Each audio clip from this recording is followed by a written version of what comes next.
Good evening, fellow classmates, colleagues, friends. My topic for today is myths and heroes. Some of you may know something about myths and heroes, some of you may not. But my aim today, by the end of today's presentation, I hope to achieve three things. My goals are the three I's, I call them the three I's. Information, insight, and inspiration.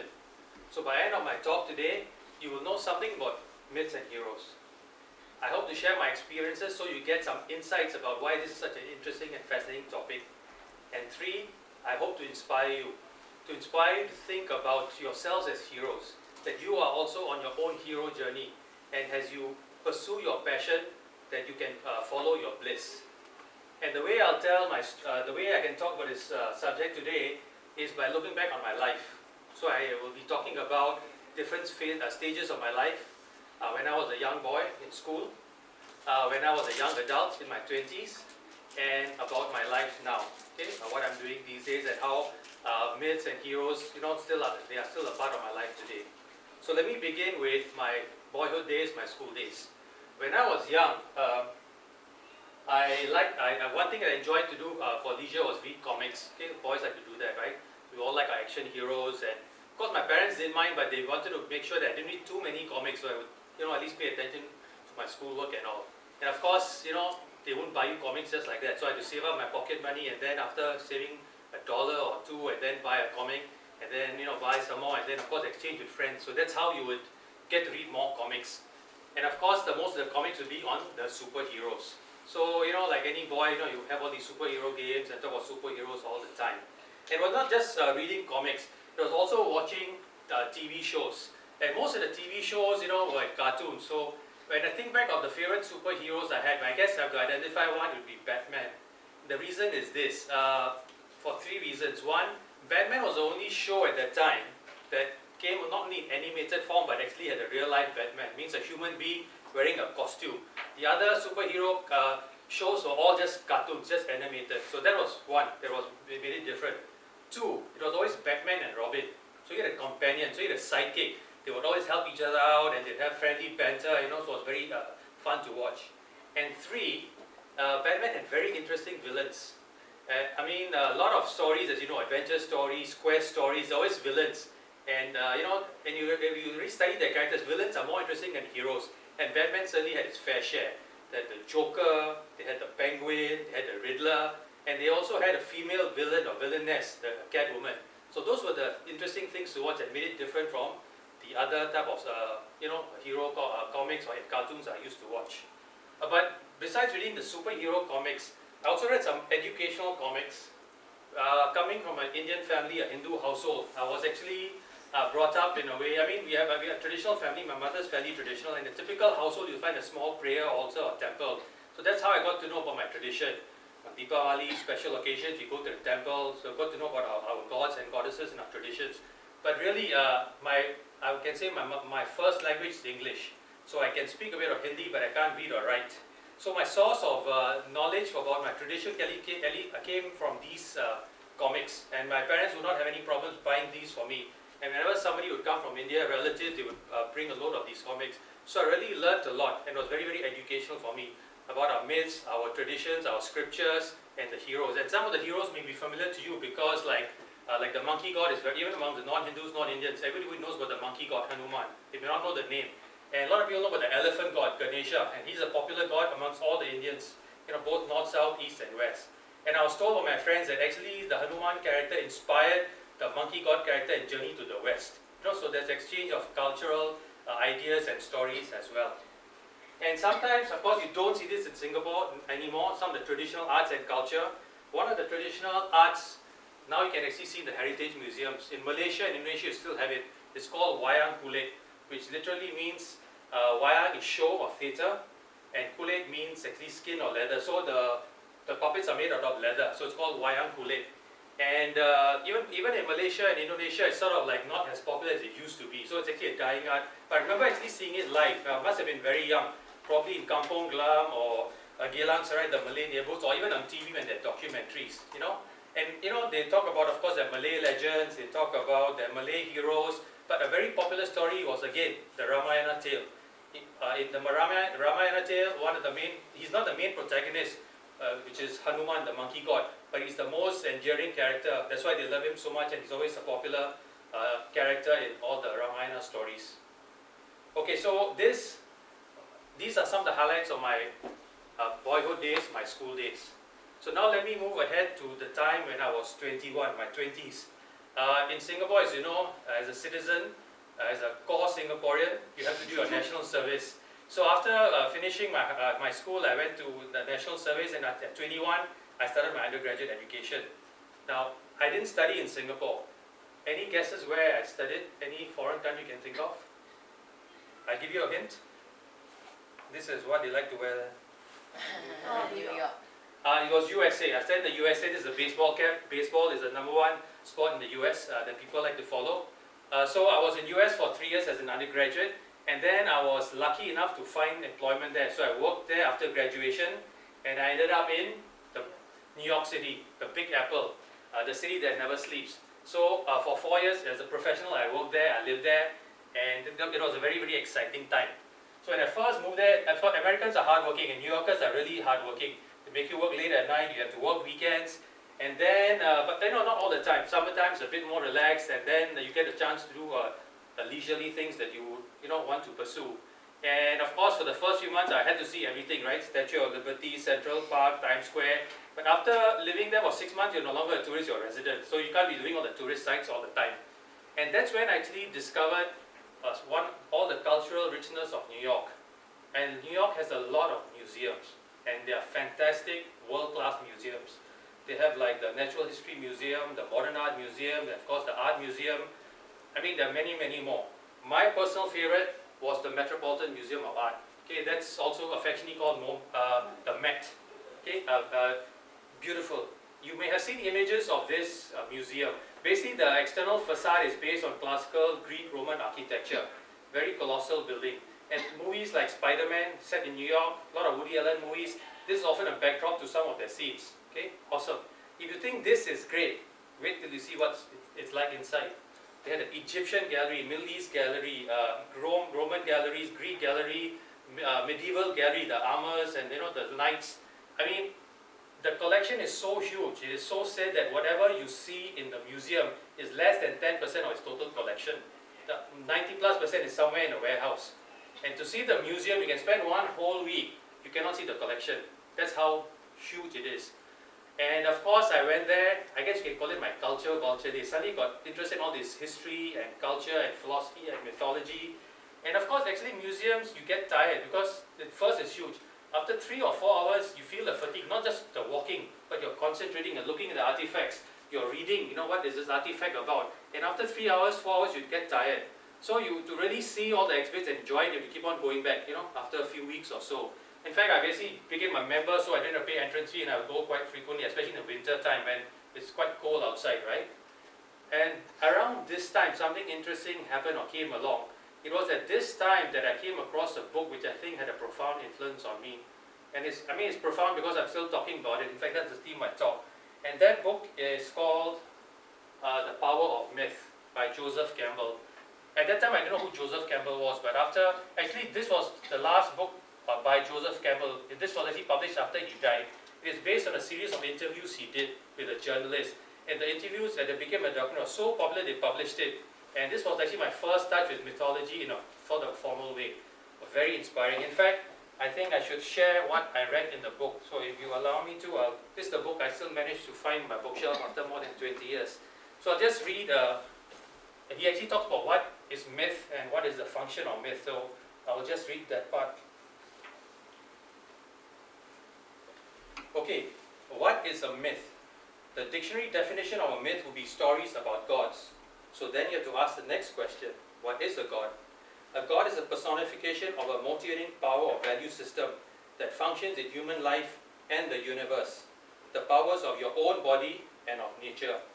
Myths are metaphorical of the spiritual potentiality in the human being, and the same powers that animate our life animate the life of the world. There are also myths of gods that have to do with specific societies or the patron deities of societies. In other words, there are two totally different orders of mythology. there's a mythology that relates to your nature and to the natural world, or which you are a part. And then there's a mythology that is strictly sociological, linking you to a particular society. Okay, you can't get a better definition than this. Then he goes on to mention, I'll just mention briefly, myth basically serves four functions. First, the mystical function, realizing that what a wonder the universe is, what a wonder you are, and experiencing the awe before the mystery. Second is cosmological, the dimension with which science is concerned, showing you what the shape of the universe is, showing it in a way that the mystery again comes through. Third is sociological, supporting and validating certain social order. And the fourth function of myth, this is the one I think everyone must try to relate to, is the pedagogical function, which is the teaching function of how to live a human life under any circumstances. Myths teach us that. Okay? So this is a book that I read at the time when I was doing my museum thing, and that got me thinking about, this is really an interesting subject, so let me know more. So I started doing some research and realized that Joseph Campbell was really a highly respected scholar. And not only just write scholarly papers, he wrote for the public, he gave a lot of public lectures. And that brought me to what was actually his first book, his seminal work, The Hero with a Thousand Faces, in which he looks at studies the myths of biblical times, the Indian traditions, the tribal traditions, so many traditions they came out. He came up with the idea of a monomyth, that we all actually have common stories to tell, no matter where we are from, but we sort of express them differently. So there's this big idea of a monomyth.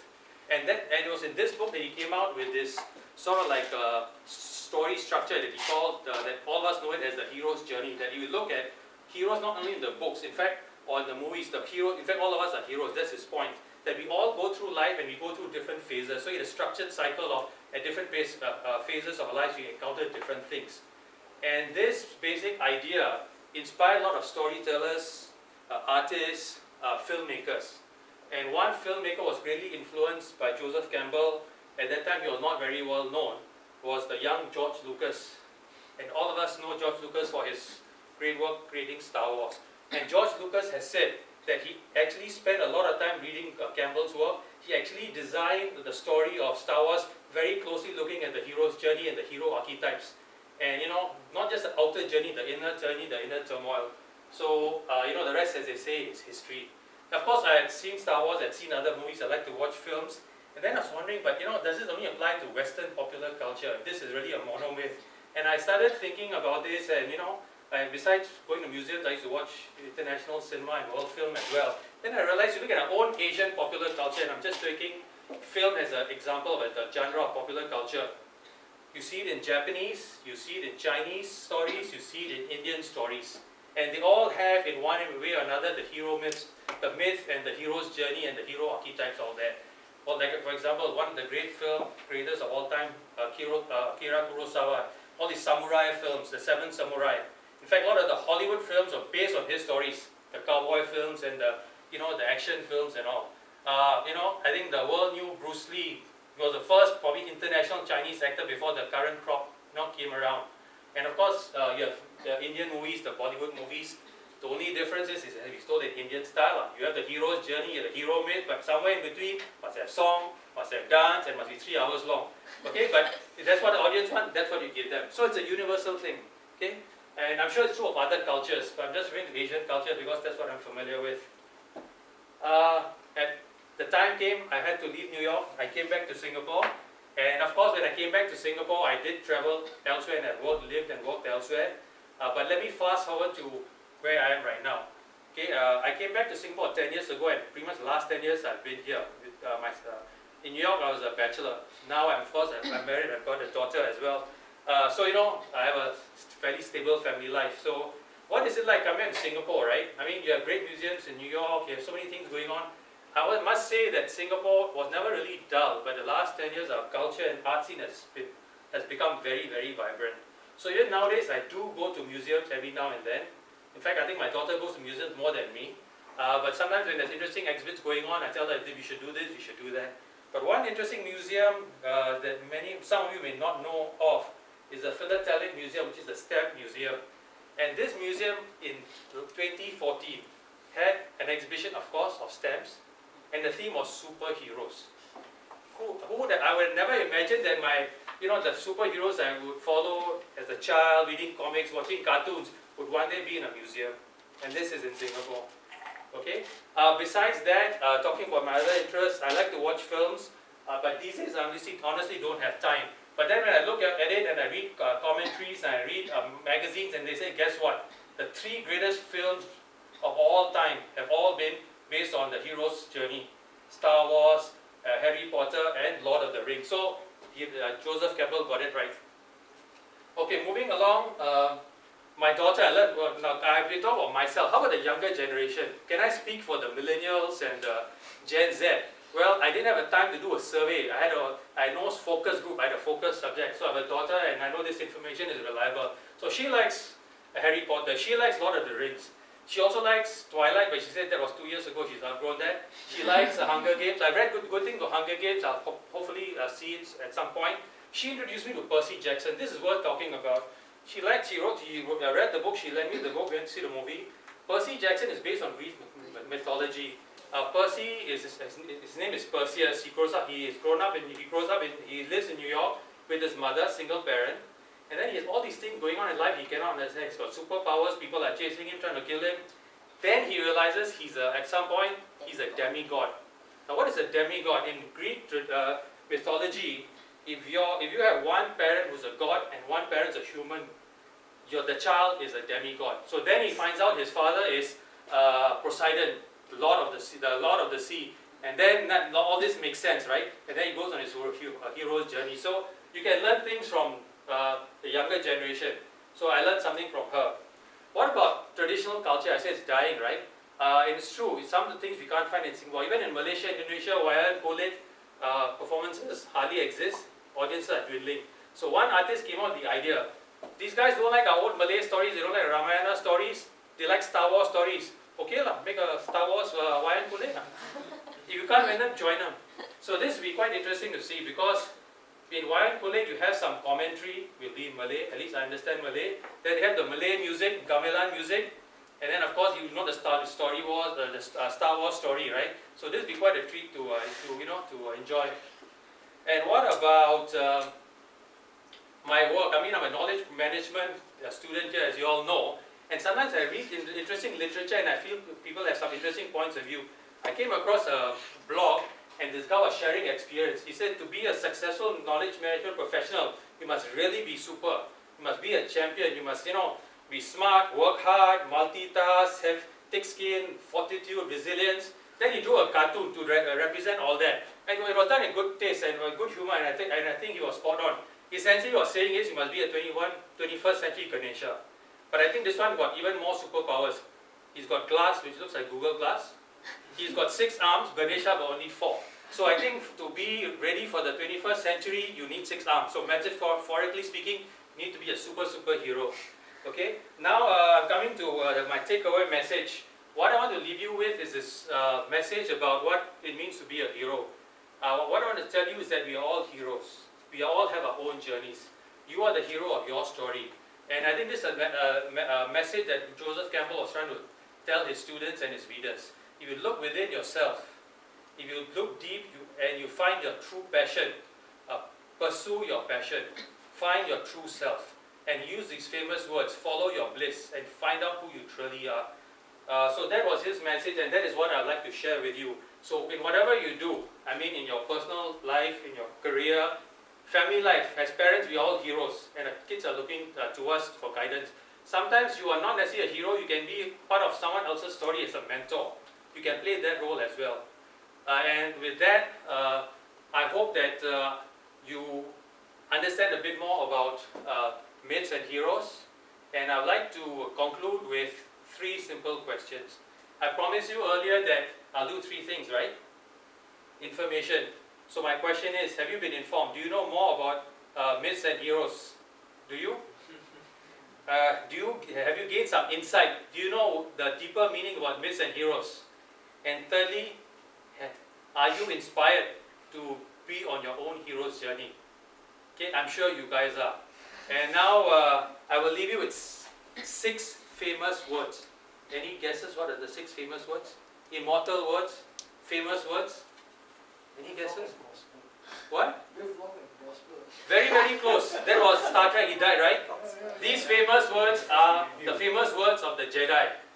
May the force be with you. Thank you.